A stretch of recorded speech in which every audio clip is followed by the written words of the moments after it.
Hi, this is Natalie, and I'm excited to share a new part of CareerPlug with you, our candidate review page.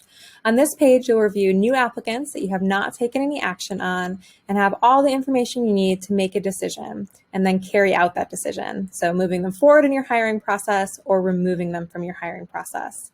Let's take a quick tour of the page, and then we'll talk about some automations we can add to make this process even more efficient. So on the left, you're going to see the primary candidate information, their name, contact info, the job they applied for, as well as the location, recent employment history. If they had an assessment associated with their profile, you could view that report here, and then answers to their pre-screen questions. You can also leave a comment down at the bottom. And then on the right, you'll see a resume. If they've uploaded one with their application, you'd also see a cover letter here if they had one. So with this information, I'm ready to make a decision, and I do that by clicking one of two buttons, the thumbs up or thumbs down button here at the top. So I'm going to click thumbs up to move him forward in my hiring process, and this is going to pull out a drawer to send a template for the next step in my process. So no email went out automatically once I click that thumbs up. I still would have the option to cancel and undo if I wanted at this point. So this email is bringing up a template to invite him to a phone screen, which just happens to be the next step in my process. It would auto-populate whatever that next step is for you. So it could be an assessment or an interview. Mine just happens to be a phone screen. I can edit here if I want to. I could schedule to send later. I'm going to go ahead and send that email. Message sent. Click out here, and then I just click next applicant. So I can see the same information again, employment history, resume. I'm reviewing this candidate. I decide they do not have enough experience, so I'm going to click thumbs down. No action happened yet. It's just giving me the option to select a rejection reason, add any comments, and here I can toggle on to send a rejection letter. This is a best practice. You want to let people know when they're no longer part of your hiring process. So I select a template for a rejection. I could customize it or schedule to send later if I wanted. I'm going to go ahead and click confirm and shoot off that email. So then I would just click next applicant.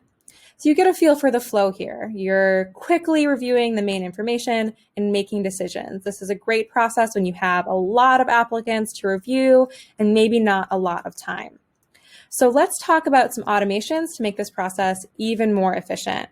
So right now when I'm clicking that thumbs up or thumbs down, I have to review that email and extra click to confirm and send those rejections or invites off. When you have automations enabled, those emails will go off in one click and you can move through much faster. To enable automations on your account, you have to be an admin, but then anyone can take advantage of them once they're on. So I know automations are off right now. If I look up at this bar here, this is toggled off. If I toggle this on, see it says enable automation, my lightning bolt lights up, automations are now on. If I click this info, I can view the details and it'll tell me what actions are currently turned on. So to set up and then edit automations, you do that from the settings page in your CareerPlug account. I can get there really quickly by just clicking edit automations. And it'll take me over to my settings. Other ways you'd get there by settings, hiring tools, and then it'll take you to your hiring process page. And I'm just going to go in and edit that hiring process. The automation is always going to be associated with a step immediately after review. So this is saying what is going to happen after I review that candidate. So thumbs up or thumbs down, otherwise known as advance or reject. So if I toggle this off again, that would mean the same process would happen that we just went through. You'd manually send those emails. With this on, I can select what emails are going to automatically go out. So for advance, I can choose my template here, say I want to change it. You could also change the timing of it. So it's going to default to be sent immediately, which is a best practice. You want to follow up with candidates quickly. That's a big part of a great candidate experience. So we recommend you leave it there.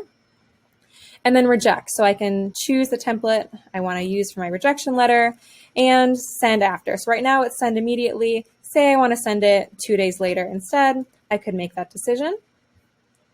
And then just go ahead, save and exit at the top of the page, and you have those automations enabled. So that's the candidate review page and automations. We think this will be really helpful for quickly and efficiently reviewing candidates, especially when you don't have a lot of time, but really want to move your process forward and make great hires for your team. Happy hiring.